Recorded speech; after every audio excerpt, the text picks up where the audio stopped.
सुप्रभात विद्यार्थियों। आज हम आपको हिंदी में लहासा की ओर पाठ के बारे में जानकारी देंगे। इससे पूर्व पाठ से संबंधित लेखक के बारे में जानकारी दे चुके हैं। पाठ का स्वाध्याय करेंगे, पुस्तक में देख लेंगे। लहासा की ओर पाठ का शीर्षक है, वह नेपाल से तिब्बत जाने का मुख्य रास्ता है। लहासा, ठीक है। फरिंग कलिम्पोंग का रास्ता जब नहीं खुला था, पहले वो रास्ता नहीं था। फरी कलिम्पोंग का रास्ता नहीं था, तो उस समय ये था। तो नेपाल ही नहीं, हिंदुस्तान की भी चीज़ें इसी रास्ते तिब्बत जाया करती थी। यह व्यापारिक ही नहीं, सैनिक रास्ता भी था। व्यापारिक माने व्यापार से संबंधित, इसलिए जगह जगह फौजी चौकियां और किले बने हुए थे। चौकियां सुरक्षा की दृष्टि से जो बनाई जाती हैं, वहाँ पर जो है सेना के जवान या पुलिस के जवान रहते हैं, जिसमें कभी चीनी पलटन रहा करती थी। पलटन का मतलब है फौज। आजकल बहुत से फौजी मकान गिर चुके हैं। दुर्ग के किसी भाग में जहाँ किसानों ने अपना बसेरा बना लिया है, बसेरा माने रहने का स्थान, वहाँ घर कुछ आबाद दिखाई पड़ते हैं, आबाद जिनमें रहते हैं लोग। ऐसा ही परित्यक्त छोड़ा हुआ एक चीनी किला था। हम वहाँ चाय पीने के लिए ठहरे। तिब्बत में यात्रियों के लिए बहुत सी तकलीफ़ें भी हैं और कुछ आराम की बात भी। वहाँ जाति पात छुआछूत का सवाल ही नहीं है और न औरतें पर्दा ही करती हैं। बहुत निम्न श्रेणी के भिखमंगों को लोग चोरी के डर से घर के भीतर नहीं आने देते, नहीं तो आप बिल्कुल घर के भीतर चले जा सकते हैं। चाहे आप बिल्कुल अपरिचित हों, तब भी घर की बहू या सासू को अपनी झोली में से चाय दे सकते हैं। वह आपके लिए उसे पका देगी। मक्खन और सोडा नमक दे दीजिए। वह चाय चौड़ी में कूटकर उसे दूध वाली चाय के रंग की बना के मिट्टी के टोटीदार बर्तन खोटी में रख के आपको दे देगी। यदि बैठक की जगह चूल्हे से दूर है और आपको डर है कि सारा मक्खन आपकी चाय में नहीं पड़ेगा, तो आप खुद जाकर चौड़ी में चाय मथ कर ला सकते हैं। मथ कर का मतलब मिला कर के, ठीक से मिलाना। चाय का रंग तैयार हो जाने पर किसी नमक और मक्खन डालने की ज़रूरत नहीं है।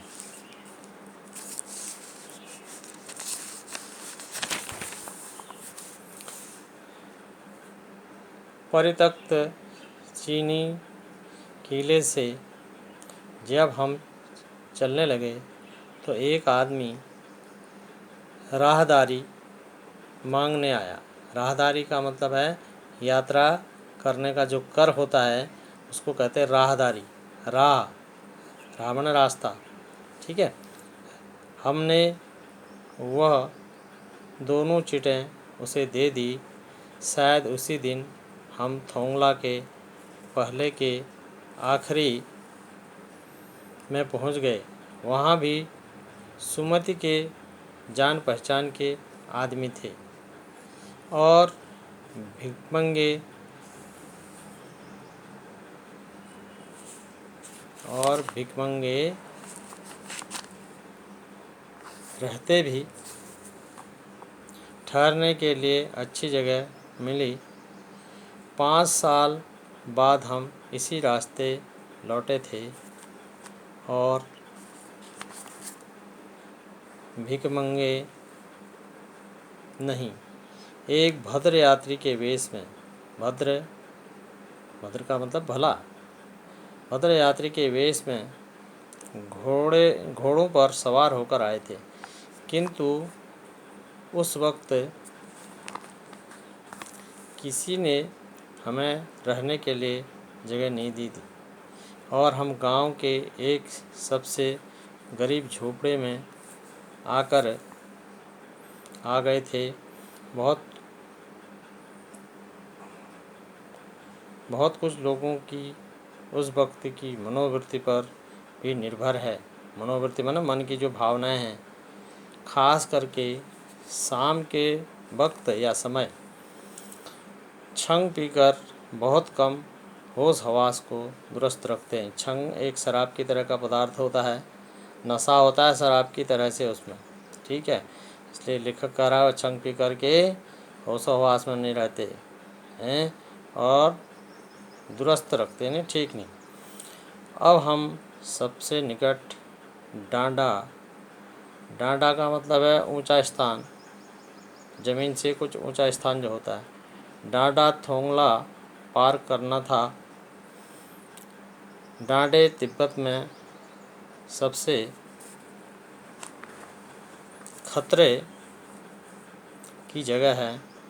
16-17 हज़ार फीट की ऊंचाई होने के कारण उनके दोनों तरफ मीलों तक कोई गांव गिराव नहीं होते। नदियों के मोड़ और पहाड़ों के कोनों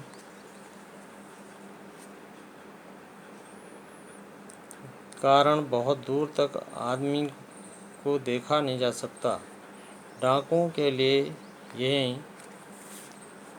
सबसे अच्छी जगह है। डाकुओं के लिए सबसे अच्छी जगह है। तिब्बत में गांव में आकर खून हो जाए तब तो खूनी को सज़ा मिल सकती है। खूनी यानी मारने वाला।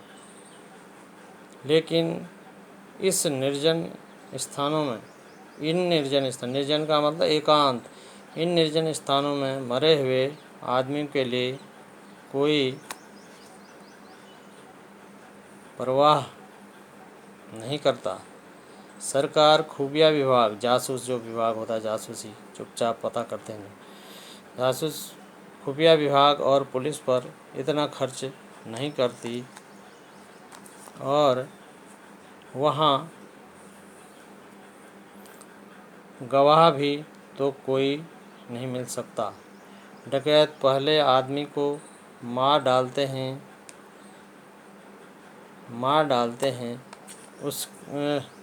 उसके बाद देखते हैं कि कुछ पैसा है कि नहीं।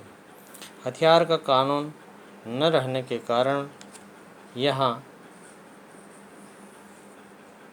लाठी की तरह लोग पिस्तौल बंदूक लिए फिरते हैं। डाकू यदि जान से न मारे तो खुद उसे अपने प्राणों का खतरा है। गांव में हमें मालूम हुआ कि पिछले ही साल थोंगला के पास खून हो गया। शायद खून की हम उतनी परवाह नहीं करते क्योंकि हम भिखमंगे थे और जहाँ कहीं वैसी सूरत देखते टोपी उतारकर जीभ निकालकर कुची का दया करो, 1 पैसा कहते भीख मांगने लगते। लेकिन पहाड़ की ऊंची चढ़ाई थी, पीठ पर सामान लादकर कैसे चलते। और अगला पड़ाव 16-17 मील से कम नहीं। मैंने सुमति से कहा कि वहाँ से लंकोर तक के लिए 2 घोड़े कर लो, सामान भी रख लेंगे और चढ़े चलेंगे। दूसरे दिन घोड़ों पर सवार होकर ऊपर की ओर चले। डांडे से पहले एक जगह चाय पी और दोपहर के वक्त डांडे के ऊपर जा पहुँचे। हम समुद्र तल से 17-18 हज़ार फीट ऊंचे खड़े थे। हमारी दक्षिण तरफ पूरब से पश्चिम की ओर हिमालय के हजारों श्वेत शिखर चले गए थे। भीटे की ओर देखने वाले पहाड़ बिल्कुल नंगे थे। ठीक है, न वहाँ बर्फ़ की सफ़ेदी थी, न किसी तरह की हरियाली। उत्तर की तरफ बहुत कम बर्फ़ वाली चोटियाँ दिखाई पड़ती थी। सर्वोच्च स्थान पर डांडे के देवता का स्थान था, जो पत्थरों के ढेर, जानवरों की सींगों और रंग बिरंगे कपड़े की झंडियों से सजाया गया था। अब हमें बराबर उतराई पर चलना था, नीचे उतरना था। ठीक है, चढ़ाई तो कुछ दूर थोड़ी मुश्किल थी, लेकिन उतराई बिल्कुल नहीं। शायद दो एक और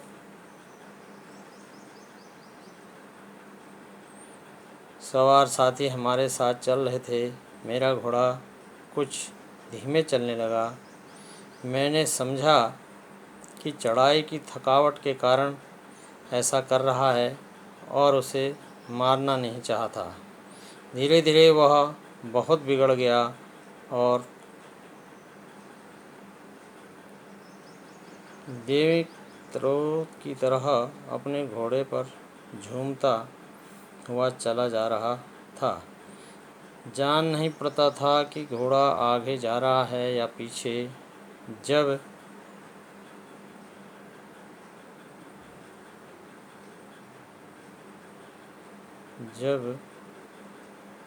मैं जोर देने लगा तो वह और सुस्त पड़ जाता।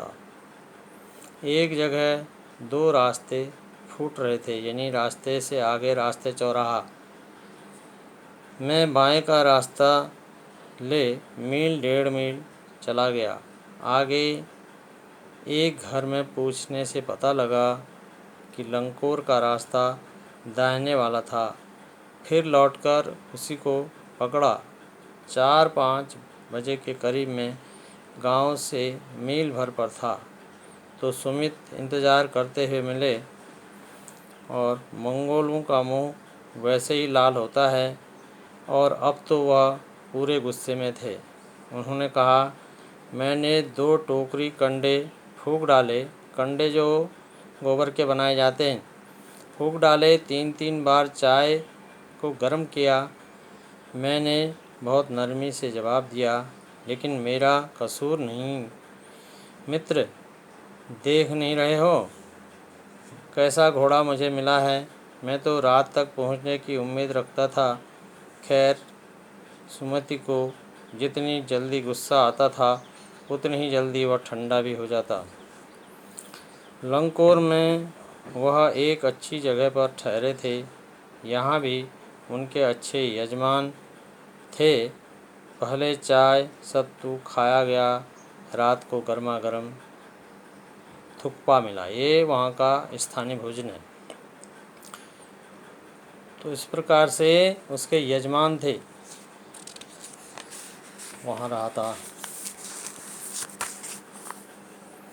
अब हम तिंगरी के विशाल मैदान में थे, जो पहाड़ों से घिरा टापू सा मालूम होता था, जिसमें दूर एक छोटी सी पहाड़ी मैदान के भीतर दिखाई पड़ती। उसी पहाड़ी का नाम है तिंगरी समाधिगिरी।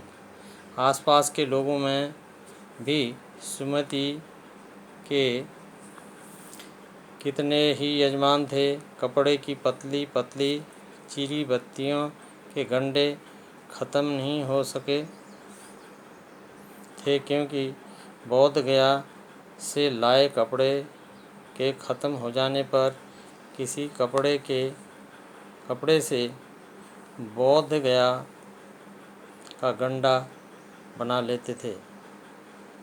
गंडा का मतलब है मंत्र पढ़ करके जो गांठ लगाए जाते, धागा। वह अपने यजमानों के पास जाना चाहते थे। मैंने सोचा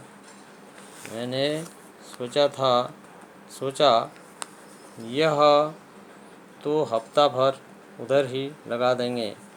मैंने उनसे कहा कि जिस गांव में ठहरना हो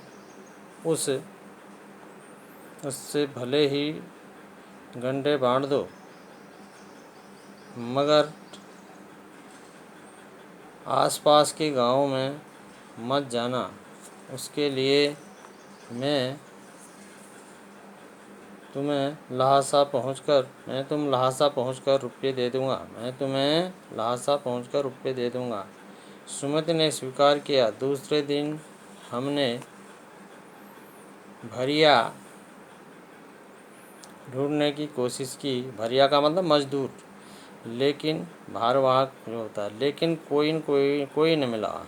सवेरे ही चल दिए होते तो अच्छा था, लेकिन अब 10-11 बजे की तेज़ धूप में चलना पड़ रहा था। तिब्बत की धूप भी बहुत कड़ी मालूम होती है। यद्यपि थोड़े से भी मोटे कपड़े से सिर को ढक लें तो गर्मी ख़त्म हो जाती है। आप 2 बजे सूरज की ओर मुँह करके चल रहे हैं। ललाट माथा धूप से जल रहा है और पीछे का कंधा बर्फ हो रहा है। फिर हमने पीठ पर अपनी अपनी चीज़ें लादी, डंडा हाथ में लिया और चल पड़े।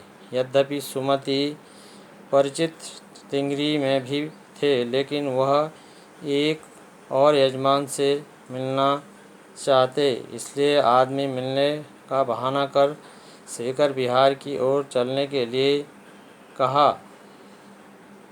तिब्बत की ज़मीन बहुत अधिक छोटे बड़े जागीरदारों में बटी है। इन जागीरों में बहुत ज़्यादा हिस्सा मठों विहारों के हाथ में है। अपनी अपनी ज़मीन में हम जागीरदार कुछ खेती खुद भी कराता है, जिसके लिए मजदूर बेगार में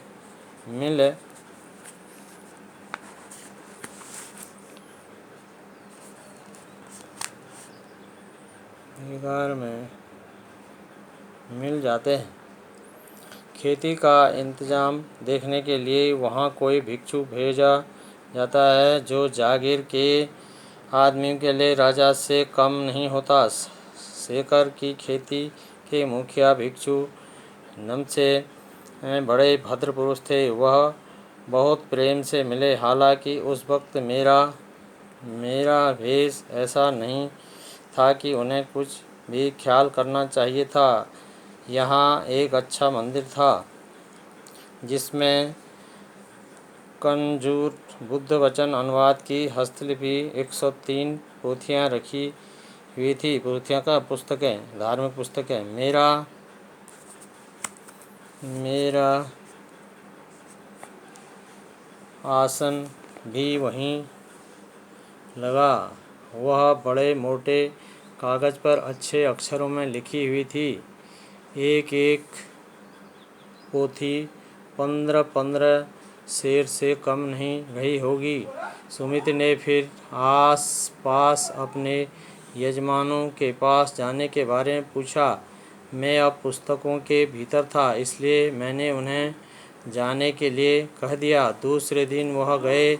मैंने समझा 2-3 दिन लगेंगे, लेकिन वह उसी दिन दोपहर बाद चले आए। तिंगरी गांव वहां से बहुत दूर नहीं था। हमने अपना अपना सामान पीठ पर उठाया और भिक्षु नमसे से विदाई लेकर चल पड़े। तो इस प्रकार से यह आपका पाठ पूर्ण हुआ और इस पाठ से संबंधित शब्दार्थ जो है उनको लिखना है अपनी कॉपी में सुंदर लेख में। व्यापारिक का मतलब है व्यापार से संबंधित। चौकी सुरक्षा के ठिकाने। पलटन का मतलब है सेना। बसेरा रहने का स्थान। आबाद जहाँ लोग रहते हैं। परित्यक्त छोड़ा हुआ। मथना मिलाना। राहदारी यात्रा करने का कर। भद्र भला। मनोवृत्ति मन की भावना। छंग मदिरा जैसा पेय पदार्थ। दूरस्थ ठीक। विकट कठिन। निर्जन एकांत। पड़ाव ठहरने का स्थान। रास्ता फूटना नया रास्ता दिखाई देना। कंडे गोबर के उपले। सत्तू जौ चना आदि भुनने के बाद बनाया गया खाद्य पदार्थ। थुक्पा स्थानीय खाद्य पदार्थ है। डांडा ऊंची जमीन। भीटे टीले के आकार का ऊंचा स्थान। गंडा मंत्र पढ़कर गांठ लगाया गया धागा। चीरी फाड़ी हुई। भरिया भारवाहक अर्थात मजदूर जिसको कहते हैं। भिक्षु बौद्ध अनुयायी। पोथियाँ धार्मिक पुस्तकें। थोंगला तिब्बती सीमा का स्थान। इस प्रकार से इस पाठ के शब्दार्थों को सुंदर लेख में अपनी कक्षा कार्य की कॉपी में लिख लेंगे। और इससे पहले जो लेखक के बारे में राहुल जी के बारे में लिखा है उससे संबंधित ये पाठ शब्दार्थ हैं। उसी पाठ से संबंधित ठीक उसी के नीचे से आगे को कार्य करते रहेंगे। शेष जानकारी इससे संबंधित प्रश्नोत्तर इससे आगे कराए जाएंगे। आज के लिए इतना ही पर्याप्त है। सुंदर लेख में कार्य करें। धन्यवाद। कल मिलते हैं।